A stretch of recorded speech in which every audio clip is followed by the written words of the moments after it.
शाहवाला पंजाब के डेरा गाजी खान के बाहर एक पुराना और शांत सा गांव। यहाँ के लोग सरल लेकिन पुरानी बातों के पूजने वाले थे। आम तौर पर कोई भी नया इंसान अगर शाहवाला आए तो उसे 3 बातें समझा दी जाती हैं। नंबर 1, पीर वली मोहम्मद के घर के पास से मगरिब के बाद मत गुजरना। नंबर 2, घर की छत की तरफ कभी नजर उठाकर मत देखना। नंबर 3, और अगर कभी 4 कबूतर एक साथ देखो तो दुआ पढ़कर पलट जाओ। पीर वली मोहम्मद इस गांव का सबसे बुजुर्ग और इज्जतदार शख्स था। सफेद दही जैसी दाढ़ी और आंखों में वो नूर जो सिर्फ बुजुर्गों के चेहरों पर रहता है। कहा जाता था कि पीर साहब कोई वक्त लाहौर की जामिया मस्जिद में खुतबा दिया करते थे, लेकिन एक दिन अचानक सब कुछ छोड़कर शाहवाला के इस छोटे से कोने में बस गए। उनका घर मिट्टी और ईंटों का बना था, एक लंबा बरामदा और ऊपर छत। लोग कहते हैं वो छत उनकी नहीं किसी और की है। और सबसे अजीब बात यह थी, रोज सुबह 7 बजे उनके घर की छत पर 4 सफेद कबूतर आके बैठते थे और सिर्फ आधे घंटे बैठकर हवा में घूमकर उड़ जाते।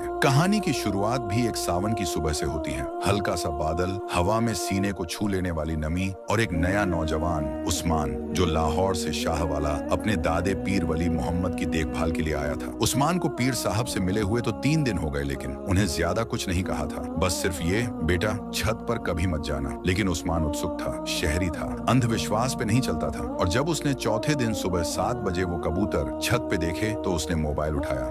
मगर जब वो छत के करीब गया, एक ठंडी लहर उसके सीने से गुजरी। कबूतर उसकी तरफ देख रहे थे, जैसे आंखों से बोल रहे हों, तू नहीं समझेगा, तू नया है। उसी शाम उस्मान ने गांव के पुराने दर्जी चाचा फयाज से पूछा, ये छत और कबूतर का क्या राज है? चाचा फयाज ने सिलाई रोककर कहा, बेटा पीर साहब के घर के नीचे जमीन में सिर्फ मिट्टी नहीं, सजा दफन है। 1947 में जब लोग इस तरफ आ रहे थे तो 4 लोग इस घर में छुपे थे। कोई उन्हें ढूंढ रहा था। जब वो पकड़े गए तो उनका कत्ल इस छत पे किया गया था और रूहों को आजाद करने से पहले पीर साहब ने उनका नाम मिटा दिया और उनकी रूहें कबूतर बन गईं। जब तक कोई उनका सच ना समझे वो रोज आके याद दिलाती हैं। उस रात उस्मान ने पहली बार सपना देखा, एक छत खून में भीगी हुई, एक कबूतर जिसकी गर्दन टूटी हुई है और एक आवाज, तू हमेशा देख रहा है पर कब समझेगा? उस्मान जगा और देखा उसके कमरे की दीवार पर 4 उंगलियों के निशान थे, खून से बने हुए। उस्मान का सीना तेज तेज धड़क रहा था। उसने 1 सेकंड के लिए सोचा शायद सपना था, लेकिन जब उसके हाथ से दीवार छूकर देखी, खून अभी भी गीला था। और सबसे डरावनी बात, उंगलियों के निशान 4 थे, बिल्कुल सीधे,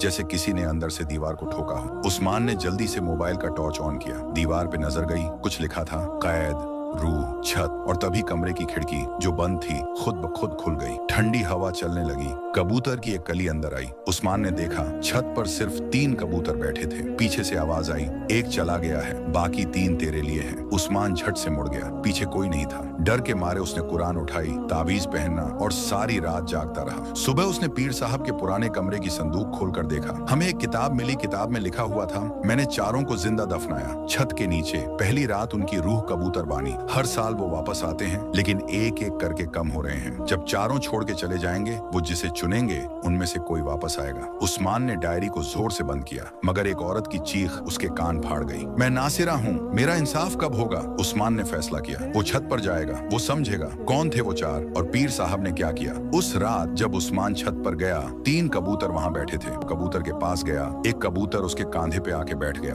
और उसके कान में बोला, चौथा तू खुद बनेगा। उस्मान ने पीछे मुड़कर देखा, छत का दरवाजा बंद हो चुका था अंदर से। उस्मान की सांस उलझने लगी। वो कबूतर उसके कान के पास से एकदम उड़ा और रात की अंधेरी हवा में खो गया। बाकी 3 कबूतर छत के एक कोने में बिल्कुल सीधे लाइन में बैठ गए, जैसे किसी नमाज की सफ हो। और तभी छत से एक कराहत की आवाज आई, जैसे नीचे मिट्टी खिसक रही हो। उस्मान ने टॉर्च निकाला। जहां कबूतर बैठे थे उस जगह पर एक पत्थर का टुकड़ा हिल रहा था। उस्मान ने वो टुकड़ा हटा दिया। नीचे था एक लकड़ी का जाल, वही छत जहां पीर वली मोहम्मद रोज तस्बीह पढ़ते थे। उस्मान ने सांस अंदर खींचकर दरवाजा खोला। मिट्टी का बढ़िया रास्ता और नीचे जाने वाली एक पुरानी सी सीढ़ी। उस्मान हर कदम पर बस ये दुआ पढ़ रहा था, ला हवाला वाला कुव्वता इल्ला बिल्लाह। वो नीचे उतर गया और फिर उसने देखा 4 कब्रों की सूली जैसी सिलें, बिना कोई निशान, बिना कोई नाम। मगर सबसे बड़ी बात यह थी, एक कब्र ताजगी से मिट्टी उठी हुई थी, जैसे अभी भी किसी ने अंदर से हाथ निकाला हो। उस कब्र के पास था एक कबूतर जो बस घूर रहा था। तभी अचानक टॉर्च बंद हो गया। अंधेरा, सिर्फ सांसों की आवाज और एक आवाज, मुझे जिंदा दफना दिया गया। साइमा हूँ मैं, 14 साल की थी, न गुनाह समझा न जिंदा छोड़ा। उस्मान का गला सूख गया। आवाज घूम रही थी, दीवार से टकराकर उसके अंदर घुस रही थी और उसके हाथ में अचानक कुछ चिपक गया। तावीज। उस तावीज पे लिखा था, जब चौथा कबूतर इंसान बन जाए, रूहें आजाद होंगी या नई कैद शुरू होगी। उस्मान ने पीछे देखा, 4 कबूतर फिर से लाइन में बैठे हैं, मगर अब उनके रंग सफेद नहीं, स्याह हो चुके हैं। उनकी आंखों में खून और मुंह में तस्बीह के दाने। और तभी छत के ऊपर से पीर वली मोहम्मद की आवाज आई, मैं चारों को कैद करने के लिए जिंदा रहा, अब तू चौथा है, तेरी रूह वही बनेगी जो तू समझता है, चुन इंसाफ या अपना जीवन। उस्मान जोर से चिल्लाया, क्या मैं अब कबूतर हूँ? आवाज आई, अब तू इंसान नहीं, फैसला है। उस वक्त छत की हवा एकदम रुकी, कबूतर उसके चारों तरफ घूम गए और उसकी आंखों के सामने एक रोशनी झिलमिलाई। वो बेहोश हो गया। जब उस्मान की आंखें खुली, वो वापस अपने कमरे में था, मगर दीवार पर फिर वही 4 उंगलियों के निशान थे और इस बार एक 5वां निशान भी था जो उसे अपने हाथ का लगता था। उस्मान की आंखें रात के तीसरे पहर खुली। पूरा कमरा बर्फ जैसा ठंडा था। दीवार पर 5 खूनी उंगलियों के निशान अब भी गिले लग रहे थे, जैसे उनमें से खून अभी भी टपक रहा हो। और हमारा वक्त एक भूतिया थकन के साथ उसका जिस्म हिलने लगा, कुछ उसके अंदर उतर रहा था। उस्मान ने आंखें बंद की और तभी सपना शुरू हो गया। उस्मान अब 1947 में था। सब कुछ सीपिया टोन में, पुरानी फिल्म जैसा। गांव की गलियां लहू में भीगी हुई थी। एक औरत चीख रही थी, वो आ गए, बचा लो बचा लो। और दूर एक 3 साल का लड़का जले हुए मकान के पीछे रो रहा था। उस्मान देख रहा था सब कुछ, लेकिन हिल नहीं सकता था, जैसे किसी ने उसे उसी समय में बंद कर दिया हो। तभी एक आवाज उसके पीछे आई, तू देख रहा है क्योंकि तू अब उस वक्त का हिस्सा है। वो पीर वली मोहम्मद की रूह थी, धुआं से बनी, तस्बीह हाथों में, लेकिन चेहरा आधा जला हुआ। पीर साहब की आवाज में एक ठंडा दर्द था, मैंने उन चारों को छुपाया था, मगर उनका गुनाह बड़ा था। रफीक ने एक पूरी बस्ती जला दी थी अपनी प्रॉपर्टी बचाने के लिए। नासिरा ने 5 हिंदू बच्चों को मदरसा के अंदर बंद कर दिया था। माजिद हर वक्त हंसता था क्योंकि उसने लाहौर में 3 लोगों का गला काटा था, सिर्फ देखने के लिए कैसा लगता है। और साइमा, उसने कुछ नहीं किया था, पर वो उन सब के साथ थी और कभी चिल्लाई नहीं। उस्मान ने पूछा, तो आपने क्या किया? पीर साहब की आंखें लाल हो गईं। मैं इंसान था, मैंने सोचा इन्हें अल्लाह के हवाले कर दूं, लेकिन रूहानियत के नक्श के डर से मैंने खुद फैसला किया। मैं उन्हें छत के नीचे जिंदा दफनाकर ताबीज बांध दिया। तभी हवा में एक कबूतर उड़ा, लाल आंखों वाला, और सपने में ही उस्मान उस कबूतर के पीछे भाग गया। वो कबूतर उसे छत के उस कोने में ले गया जहां एक पत्थर का स्लैब था। स्लैब हटा तो उस्मान ने देखा एक चाबुक, छोटी, बचपन वाली, साइमा, और उसके गले में वही तावीज झलक रहा था जिसमें लिखा था, अगर इंसाफ पूरा न हो तो चौथा कबूतर इंसान बनकर वापस आएगा। उस्मान ने सपने में वो तावीज उठाया और जैसे ही उठाया छत हिली। सपना नहीं, असलियत हिल रही थी। उस्मान ने झट आंखें खोली। वो अब फिर अपने कमरे में था, मगर एक नई चीज थी। दरवाजे के बाहर एक छोटी लड़की खड़ी थी, कपड़ों से भीगी, आंखें सफेद, और उसके हाथ में एक कबूतर था जो मुर्दा था, लेकिन आंख झनक रही थी। लड़की बोली, मैं साइमा हूँ, अब मेरी कब्र खुली है, तू चौथा कबूतर बन गया है। और फिर उसका चेहरा एकदम कबूतर में बदल गया। उस्मान ने पीछे हटना चाहा, लेकिन पैर जमे हुए थे। साइमा की आंखें अब सफेद नहीं रही, वो रक्त लाल हो चुकी थी, और जो मुर्दा कबूतर उसके हाथ में था, अब उसकी आंख पूरी तरह खुल गई थी। उस्मान ने ठंडे पसीने में भीगते हुए पूछा,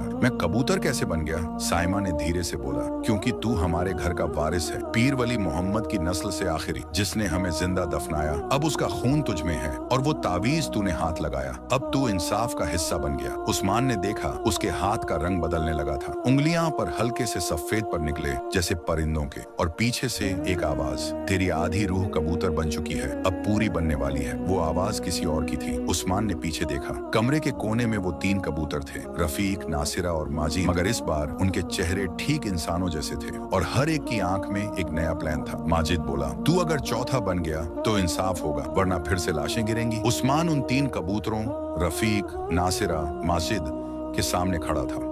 उसका आधा जिस्म अब भी इंसान था, मगर हाथों पर पर निकल चुके थे। दिल में एक ही सवाल था, मैं क्या करूं?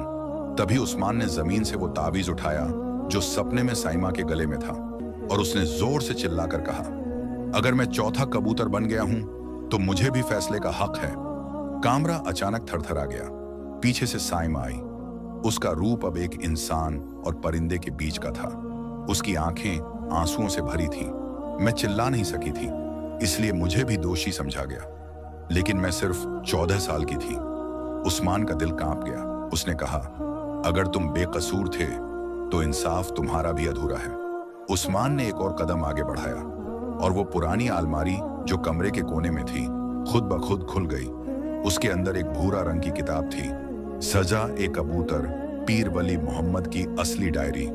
उस्मान ने पहला पन्ना खोला और पहली लाइन पढ़ी, जो भी चौथा कबूतर बनेगा, उसके फैसले से पहले 3 रूहों को एक बार इंसान बनकर अपना सच कहना होगा। अगर वो इंसाफ से गुजर गए तो आजादी, वरना कब्रिस्तान।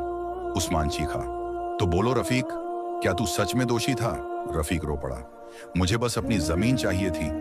मैंने सोचा लोग भाग जाएंगे तो खाली हो जाएगी। उस्मान, और तू नासिरा, मुझे डर था। उनके माँ बाप ने मेरे भाई को मारा था। मैं चाहती थी बस वो लोग चिल्लाएं। मैं डर गई, मदरसे पर ताला लगा दिया। उस्मान, तुम माजिद माजिद बोला। मैं पागल था। मैं देखना चाहता था कि गला काटने से क्या होता है।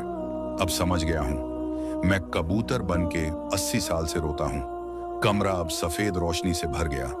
डायरी अपनी आप पलटने लगी और एक आवाज आई, पहली बार आसमान से, उस्मान, अब तू बता, क्या तू इन्हें आजाद करेगा या कब्रिस्तान में भेजेगा?